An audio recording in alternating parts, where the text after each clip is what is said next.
chosen in nationwide competitions in their own countries, and for the last almost 2 months now, they've been living for 2-week periods as guests in the homes of American high school students, going to classes with them, being walking textbooks, if you will, with a full program of school activities during the daytime, and I understand community and teenage activities after that. We're going to be talking about some of the misconceptions there are around the world about America, some of the misunderstandings, some of the criticisms, and the reasons for them.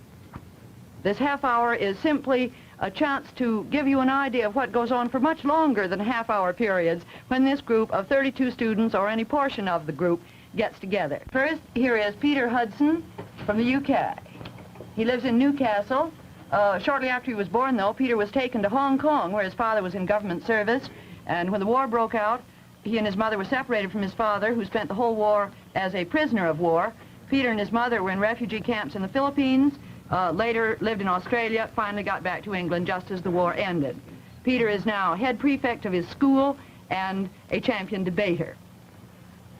Next is Johnny Antillon of the Philippines. Johnny hasn't taken very good advantage of his educational opportunities. He can only speak 9 out of the 86 languages in the Philippines and the some 200 dialects that they speak. He's also, just a minute, Johnny. He's also going to miss his graduation exercises on April 1st in the Philippines. Too bad, because he's valedictorian of his class, chairman of the debating society, editor of the school newspaper, president of the student council, and I can't tell you how much else. We're sorry you'll miss it, Johnny. You'll be on a plane on the way home. Next is Nurit Auerbach from Israel. Nurit's parents came to Israel from Germany. She was born there in Haifa 17 years ago. Isn't that right, Nurit? Representing United States students is John Kriz, who's a senior at Princeton High School, that is, and John is 18. Well, all right. What about some of these criticisms of the United States that are current in your countries? How about you starting, Peter? Oh, yes. First of all, the one big criticism is that Americans try to live their life as though they were working an assembly line. Another one is that they try to run international politics like big business. They tend to see things in black and white instead of as Britain sees them in black, grays, and then down to white. They tend to try and make big decisions and heal things with a quick stroke of the pen, whereas Britain allows time to take a big part. And the third big fault we find is that very few Americans are able to differentiate between socialism and communism, which makes it rather difficult for me as an Englishman coming from a welfare state. Well, those are 3 points, certainly, Peter. How about you, Nurit? As for me, I couldn't understand at first that the Jews here are, first of all, American and then Jew. It was very difficult for me to understand, as an Israeli, how any Jew could live in any foreign country and feel safe and secure after what has happened in the Second World War. And well, it was rather difficult for me to realize that. How about you, Johnny? We've heard from the Middle East and Western Europe now. How about the Voice of Asia? Well, speaking for the Asians, I can say that some of the points that bring the greatest resentment between America and the Asians are these. First of all, you have a desire to run everything from the Asian point of view. And second, you bring with you an aura of superiority which greatly infuriates most Asians. You have a smugness, a complacency that infuriates us and makes us think that you consider yourself the best people on the top of this world. And then the other point is that you have so much inconsistency in your foreign policy all over the world that most Asians do not know what to expect from the United States. We live from day to day in a state of jitters, not knowing whether today you're friends with us and tomorrow you sell us down the river. And then the fourth point is that in helping us, we believe that there are catches. There's a catch in everything you do. I will not say that this is true, but we believe it very much. There's one other thing, Mr. Yes, Waller. Peter. One misunderstanding between Britain and America. Most British people love to laugh at Americans. We love to laugh at your gum-chewing habits, the fact that teenagers take so much importance about dating. Well, it's psychological. We need the psychological uplift. By laughing at the Americans, we cheat ourselves into thinking that we're your equals in power. I wonder if that fairly penetrating observation is applicable elsewhere in the world. I wouldn't say that, for instance, not in Asia, because Asians have never felt that we needed psychological tricks in order to place ourselves on a par with America or any other country. We believe that we have points where we are superior and that we do not have to look for other points where we are inferior. We recognize that there are some points where you're high, some points where we are high, some points where you are low, and some points where we are low. Would you say that that feeling of superiority is just as prevalent among Asians, their superiority, as you find the Westerners feel their own superiority? Yes, in fact, you mentioned that now when an incident comes to my mind. I met a boy one time from the Western Hemisphere, I shall not mention names. And one night he told me, while we were in the same room, that he considered most Asians as racially inferior, mentally inferior, psychologically inferior, physiologically inferior per se. And it struck me, it surprised me, because just a few years ago, I had heard a Burmese boy use almost exactly the same words. A boy from Burma. From Burma. Used the same words? That is What right. did he say? He said that you were immature, shallow, unperceiving, unperceptive, and words like that. And that the Asians were the superior ones. That is right. Well, one way of finding out whether we are or not is getting together and knowing each other. But what's your point about feeling that there's a catch in everything Americans do in Asia? I'd like you to explain that, if you would.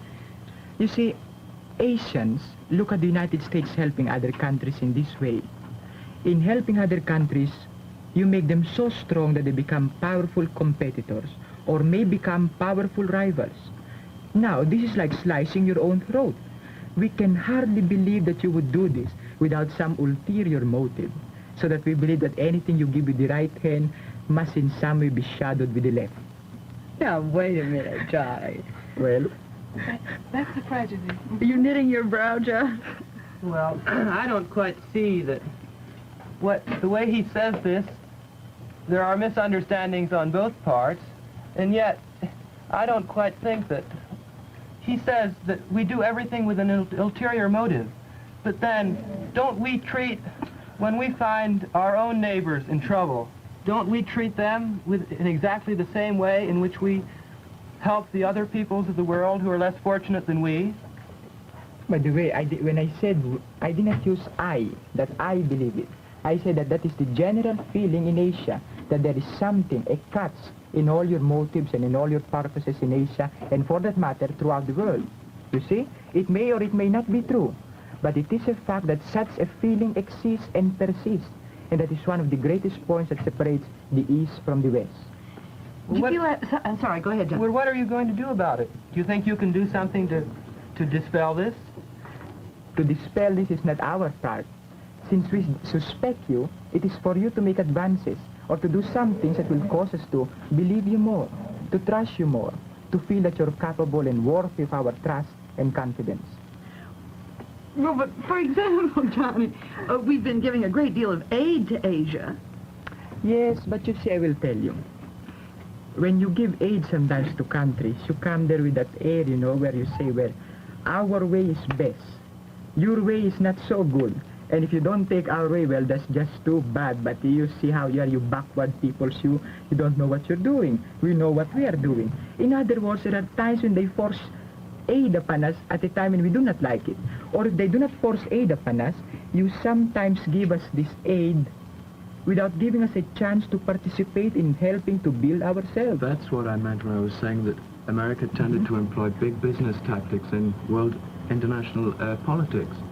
I'll clarify that point. For instance, in the few years after the war, you helped other countries and you gave them large gifts. But you should remember a wise saying that charity has a bitter taste. And you gave it as if you were giving out alms. But today you have a better program, I think. You give us a chance where we put up 50% of everything you give. And that makes us feel much better. It gives us a feeling that we're participating in this program of helping ourselves. When you talk about feelings of distrust toward America, is that true also? Do you also distrust British motives, or is it just America? I would like to bring out the fact that one primary reason for our distrust of America is our distrust for Britain and France and all those countries who went to Asia and exploited their poor little brown brothers. I won't say we exploited them. They had raw materials that they didn't know how to use. We went in, we gave them a lot of things, but we took back in return. That's why when America gives you so much, gives Asia so much, the Asians think they must want something in return. Now, what is it? Now look, Peter, when you say that you go to Asia and you didn't exploit it, what do you mean? Look, when you went to Malaya, for instance. Yes.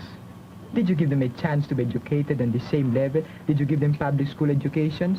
Did you give them a chance to be educated in technical schools? Yes, you said you're educating them now. But now it's too late. You have allowed the distrust and mistrust to build up. That I admit, that was Victorian and Georgian and Edwardian England. Whether it was Victorian, Edwardian, or Georgian England, I'm not blaming you. I accept no responsibility for what my country did before I was born. All right, I'll merely say that those facts did exist, and those facts still color our present relations. I grant you that. I don't want to cut off your discussion on British imperialism, but Eric out there is simply dying. Yes, Eric's here. Eric's our delegate from France. He wasn't on the program, but he's here in the studio, and he's been having apoplexy out here. And I think, all right, Eric, come on in. Tell us what you want to say. You might as well get it off your chest. Well, I think you have failed to mention one of a very basic criticism that I've noticed here. There's something that European and I think especially French people cannot understand. It's your fear of solitude. Here people hate being alone. In one of my family, I had misfortune to say that I adored being by myself. Well, they almost sent me to a mental doctor. And here, when you can enjoy yourself and enjoy comfort, leisure, and solitude, you don't do it. You get another job, you join another club. If you get a job, it's to get more material comfort, to get more money. And that's thing that we cannot understand. And another point which I noticed here is that, how could I say that? Say it in French. Why? Well, I can translate it. Go ahead. Oh, gee. Well, you've given us a mouthful already. If you think of the other one, tell us. But this... Eric, I don't quite see that. Have you ever been with an American when he was alone? No. Well, I don't know how I could. But I've never seen, I've lived in some American families, but I have never seen an American being alone. Well, Eric, unless you peep through a keyhole, maybe. That's what I'm here for. I must do things I shouldn't see. Well, Eric, perhaps is this strong feeling of individualism among French people, perhaps is this the reason for your weak government? Don't you think so? Yes, it might be that, but I think, that's my own personal point of view. I think in the United States they are killing the individual and trying to make people live in a group. They don't care about the individual. In my country, we care about the individual, see? Oh, yes. Maybe it's worse for the government. It certainly is, but I like better that than living in a group and having nothing, which really belongs to myself. Don't you think, Eric, that if you follow this individualism to its logical conclusion, you will soon lead yourself into a state of, shall I say, anarchy? Or a state where 80 million people have 80 million parties and they can't agree on one single darn thing? There's only 40 million people in France. Only 40 million parties. 40 million parties. Yes. What do you want to say, Tom? Well, look, Eric, you have to understand that America is a composite of all sorts of national groups, races, and so on. We came here, we couldn't encourage individualism. Otherwise, all these groups which you see here today, mostly blended, would be still individual groups. We wouldn't have the solidarity of our country. We wouldn't be what we are today if we didn't. The main point of our education, you might say, is to make good citizens. Yeah. We haven't been concentrating on making individuals, because making individuals would have killed America in its crucial stage in its existence. And what about the implications from the rest of you? What about the implications of Eric's point that we care too much about that everybody likes to be alike, we care too much about the common man, and that the person, the real individual, the uncommon man, if you will, doesn't get enough chance. Do you think that's true? I think that in some way it could be true. I could point to one instance, for instance, in your public school education. You put so much emphasis on mass education, and you put double the emphasis on mass that you do on education. That's the You allow assembly line. students Yeah. to club the public schools without dividing them according to their mental ability. So what happens? You put a genius and a moron in the same class. And what happens? In order for the class to proceed in a sane manner, you have to cater down to the moron. With the result that you pour down this poor genius, make him frustrated, give him very little chance to advance. And you know that there is nothing that stifles intelligence so much as restriction. Strangling the intelligent person That's in the right. embryo. So that you Yeah, might see no. that there is a sort of educational suffocation in America. I think I have to be sort of defender of the American system. I haven't noticed that. I think that the American system gives the opportunity to the more advanced pupils. For instance, I've noticed the honor classes in the schools I've visited. I've noticed the advanced classes in which, for instance, math advanced, they give the more gifted pupils the opportunity to get much more that, what they can get. Actually, this is not true because except for a few exceptional schools like science schools, when they are the rare exceptions, you find that pupils are admitted into a classroom without any regard for mental ability, no grading into A, B, C, D, or E, and no adjustment of teaching ability to the type of mentality you have. Johnny, and Johnny, you're... Sorry, go ahead. How much do you know about this? Have you made an extensive survey of this? I wouldn't call it an extensive survey, but as you know, in sampling opinion, you do not necessarily have to ask everybody, but you get a cross-section of opinions. So what I did was to talk to several principals, ask them if this method of giving entrance examinations in public schools is a widespread or a national practice, and they said no, except for certain schools like vocational schools where they have to judge your aptitude. Those are the only kinds of schools where they give you entrance examinations. So you see, I sampled educational authority, people who ought to know. Johnny, you're obviously an expert debater, but could we come back to one or two of your points of criticism in Asia of the United States and criticism in Western Europe of the United States? From where do you get most, or do your people get most of their information about the United States? I think one of the main source of the information they get is the movies. Oh, yeah. The movies, that's yeah. one. Now, what else? And I don't think it's a very good and very true source of information. What about current affairs? How do you get information about current events in America? Well, speaking for my country and for most Asian countries, we get our information about America, her domestic policies and her foreign policies from American magazines. And I'm not trying to give a plug for any of them, but without mentioning, you have Life, you have the Herald Tribune, let us say, or the New York Times, or Reader's Digest, or Coronet. Can you see? But I was thinking more of reports in your newspapers. Do they come from the regular press agencies? Yes, Yeah. but a lot of British newspapers, of course, have correspondents in Washington and New York. What about I think the government? whole of the free world watches every move that Washington makes. It's the political barometer of the free world. Come. I think it is, Johnny. The political barometer of the free world. You don't agree with that? I wouldn't say that. Why not? So, Barometer in what sense? if America decides on one thing, then it's advisable for the rest of the free world to sort of tag along behind America because America's paying out so much to the rest of the free world in aid. Oh my That's God. probably the catch. Oh, but No. Peter, we don't pay it out. We don't expect to be dished back something in return. What we realize that we are more fortunate than a lot of peoples in the world, and we try to help them. We don't dish it out in expectation of getting something in return. Yes, but there is that mistrust, as Johnny said. All the money's coming in. With the right hand, you've got to watch the shadow of the left hand. That's right. That's what I think the shadow of the left hand might be. You've given quite a lot of trenchant criticisms of the United States, and John is outnumbered here, 4-1. Sorry. Would it be fair to ask you what you think about some American reactions, such as, why on earth, with all the help we've given to Europe, doesn't she get together in some sort of an EDC? And when is Asia ever going to start getting some kind of Asian federation so that the countries can work together? Is that a fair question? Certainly. I will answer for Asia. Good. Now, you ask me, when is Asia going to get an Asian federation? That time will come when each country in Asia is confident that being a member of an Asian federation will guarantee her not being dominated by another Asian country. What sort of future? What long-term future are you looking for?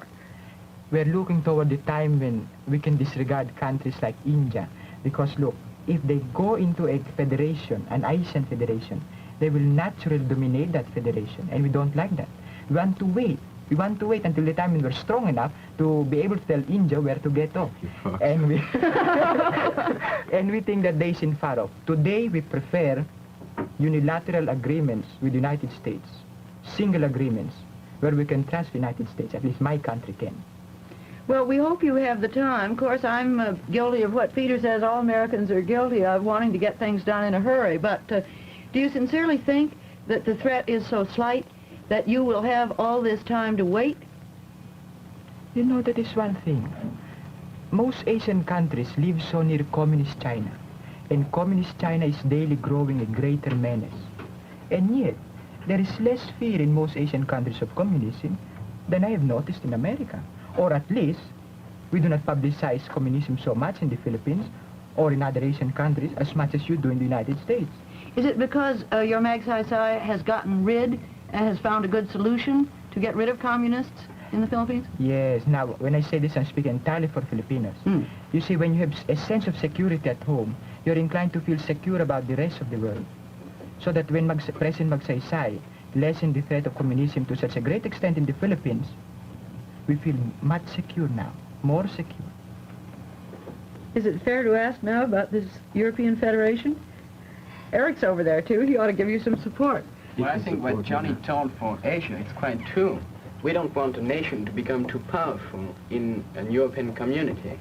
And I think what America is doing now, it's to help a nation become much more powerful than the other one. That is? It's right. Oh, well, you know. Germany, all right. Eric. But would you like to have a little more English help in what you are doing in European... Sure. I think that England could make a kind of balance between France and Germany. Yes, could be the third country, which... That's called Britain. She's far more Commonwealth-minded. Yes. I mean, we have garrisons in countries all over the Commonwealth. I know Johnny's just thinking they'll get rid of your Commonwealth. But we have a lot of countries in the Commonwealth who don't want us to get out, believe it or not. And we have garrisons in, well, let's just take here, Hong Kong. We have garrisons in Gibraltar. We have garrison in Suez. And if we sign a European Defence Community Pact, it means that we have a block of troops, a certain number of troops which cannot be moved out of Europe. And we may need to move troops out of Europe. I don't think there's any real danger in Europe at present. Yes, I Eric? want to say something. We have the same thing all over the world, French people. We have troops in Morocco, in Indochina. Well, I don't see why we should do something that's going to weaken us on broad countries and lands. If you don't do it, it's really unfair, because we should defend Europe for you, and you shouldn't do anything in return, you see. Oh, but we would defend Europe. Britain and America have promised that in the event of any immediate necessity or danger, they will send a supply of troops, as much as they would have if they signed a pact. We don't think a pact's necessary. But do you really think there can be a European Defense Pact or any kind of European Union without Britain? Well, you know, the Channel's a wonderful bank overdraft. I'm being very insular, but I think a lot of British people are insular. Well, then, have we no hope of more European Federation? You're making me very depressed, you two. Well, I don't know. I don't see any need for any European defense community when you have North Atlantic Treaty Organization, because an EDC is just a block of NATO, which is forming a club. Well, what about you, Eric? I'm sorry, go ahead. I'm just asking, from what you two have been saying, I gathered the fact that one country is afraid to be less powerful than the other country. That's why I don't want to join the EDC. Sure. The same with the Asian Federation. But so what? Don't you trust each other? Aren't you friends? Does it matter whether he is weaker or you are weaker? So long as you help each other, don't you trust each Aren't other? you friends with India? Well, no. No, well, we are friends. Not very.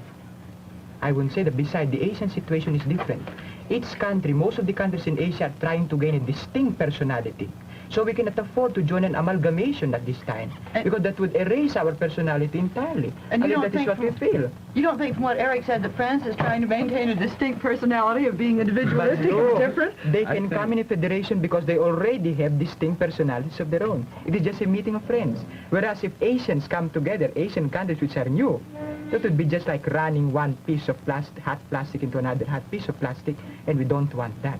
We want to build a personality first and then join together. Eric mentioned Indochina a moment ago. Have you got a 30-second solution for America as to what she should or shouldn't do in Indochina? I won't say what America should do in Indochina. It's really out of my province.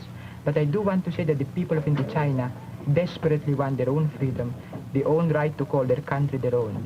And I believe that if France would give them an equivocal answer to the effect that they will have Indochina once this war is won, you will get a lot more support from Indochina than you already have. But Johnny, when will the war be won?